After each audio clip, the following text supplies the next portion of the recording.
Shalom Bapak Ibu saudara kekasih di dalam Tuhan. Pada kesempatan pada saat ini saya mau membagikan renungan firman Tuhan dengan tema kemerdekaan di dalam Kristus Yesus. Kita membuka Alkitab kita dalam kitab Keluaran pasal yang ke-6 sampai ke-8.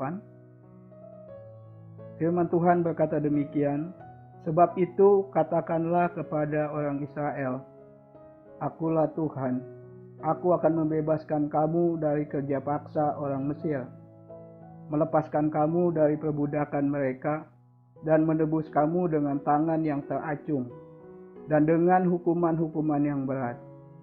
Aku akan mengangkat kamu menjadi umatku, dan aku akan menjadi Allahmu, supaya kamu mengetahui bahwa akulah Tuhan Allahmu, yang membebaskan kamu dari kerja paksa orang Mesir.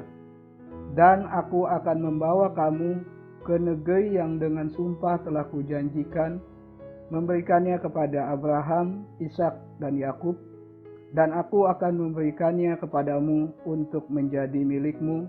Akulah Tuhan."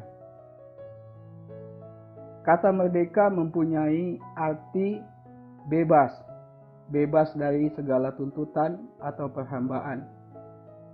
Atau dengan kata lain, bebas menentukan nasibnya sendiri. Dengan ayat yang kita baca di atas, bahwa Tuhan kita adalah Tuhan yang menyukai sebuah kemerdekaan. Saat ini kita patut bersyukur kepada Tuhan oleh karena kasih anugerah Allah menempatkan kita di bangsa Indonesia yang saat ini sudah memiliki kemerdekaan. Tentunya hal ini bukanlah melalui proses yang mudah, tetapi ini adalah hasil dari sebuah perjuangan keras para pendahulu kita yang mungkin kita kenal sebagai pahlawan kemerdekaan. Sebab kita mengetahui bahwa tidak mungkin ada kemerdekaan tanpa sebuah perjuangan. Hanya orang yang berjuanglah yang mengerti apa sebenarnya arti sebuah kemerdekaan itu. Jadi kalau kita tidak berjuang, kita tidak akan mengerti makna daripada sebuah kemerdekaan. Bangsa kita sendiri dalam pembukaan kitab Undang-Undang Dasar 1945 juga mengutip bahwa kemerdekaan itu merupakan hak segala bangsa. Saya yakin tidak ada yang mau diperhamba, tidak ada yang mau ditindas. Semua mau merdeka. Ternyata konsep kemerdekaan ini merupakan sebuah hal yang alkitabiah.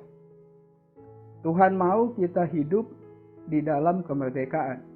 Itulah kenapa alasan ayat yang sebelumnya kita baca bahwa Tuhan memimpin bangsa Israel keluar daripada perbudakan Mesir.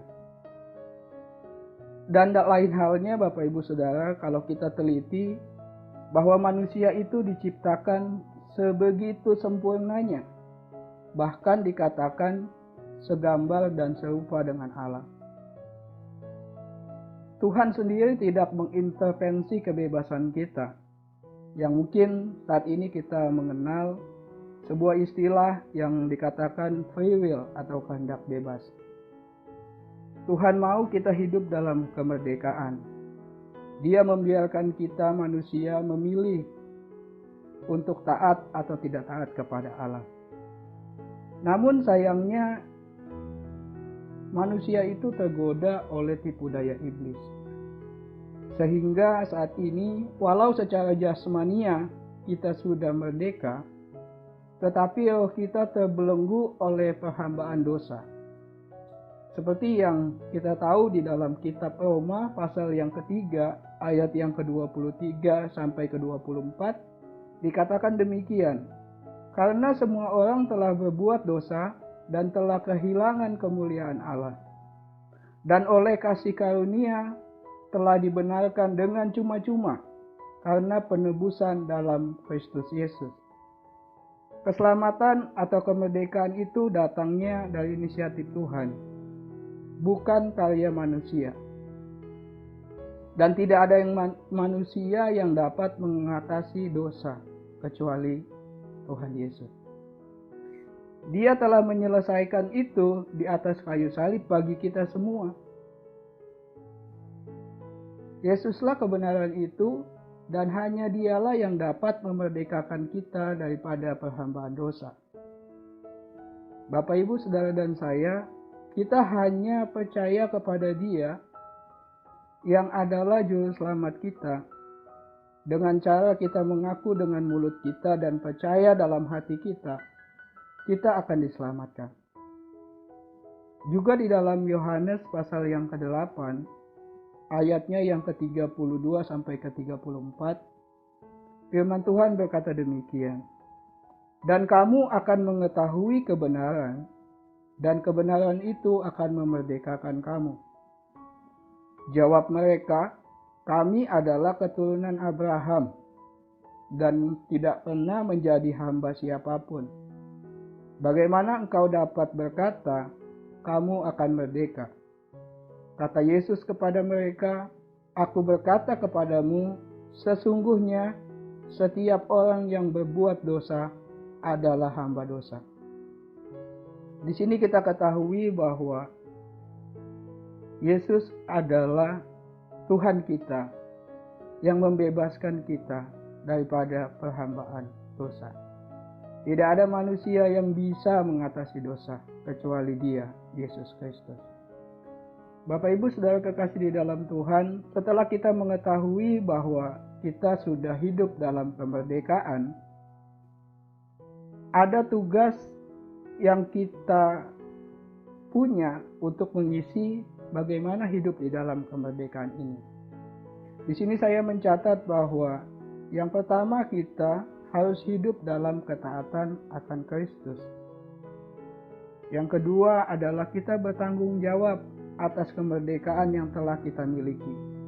Dengan kemerdekaan itu bukan artinya kita hidup dengan sebebas-bebasnya, tetapi kita hidup dengan setiap ketaatan kepada Tuhan, ketaatan kepada hukum-hukum yang berlaku. Hiduplah dengan benar, jangan berkompromi dengan dunia. Yang ketiga, isilah dengan membangun bangsa ini dengan pikiran dan karya yang kreatif, sehingga bangsa ini bisa tetap maju. Saudaraku kekasih di dalam Tuhan, sekali lagi kita bersyukur kepada Tuhan, sebab anugerahnya kita bisa menikmati kemerdekaan yang sesungguhnya, baik secara jasmania ataupun di dalam rohani kita. Hanya Yesus yang dapat memerdekakan kita semua. Sekian renungan firman Tuhan. Tuhan Yesus memberkati.